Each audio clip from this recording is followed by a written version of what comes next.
Teka muna mga kapatid, magnilay muna tayo.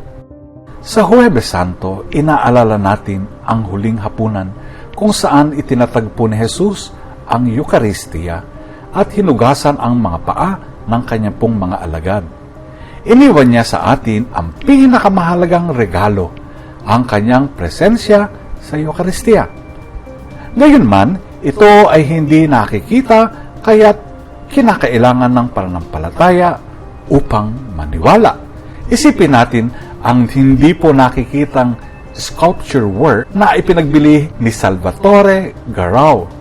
Wala po itong anyo, ngunit tinanggap ito ng mamimili dahil lamang sa isang sertipiko o certificate ng pagpapatunay. Maraming maaaring matawa dito, ngunit naniwala sila dahil may patunay. Katulad po nito, ang itim ay hindi tunay na kulay kung hindi kawalan pala ng liwanag.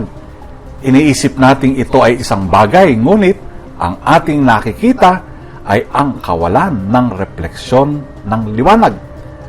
Ganyan din ang pananampalataya. Ang Eucharistia ay mistulang tinapay at alak lamang, ngunit tiniyak po ni Kristo na ito ay ang kanyang tunay na presensya. Marami ang nag-aalinlangan dahil hindi nila ito nakikita. Ngunit kung kaya nating maniwala sa isang sertipiko ng isang di nakikitang sculpture, bakit tayo mag-aalinlangan sa pangako ni Jesus na siyang pinakamataas na katotohanan? Hinahamon tayo ng Huwebes Santo, mga kapatid.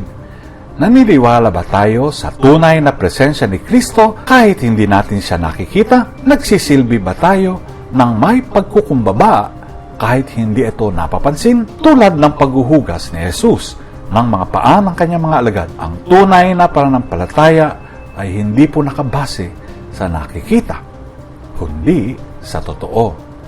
Magtiwala tayo sa di nakikitang presensya ng Panginoon at maglingkod ng may pusong mapagkumbaba. Amen.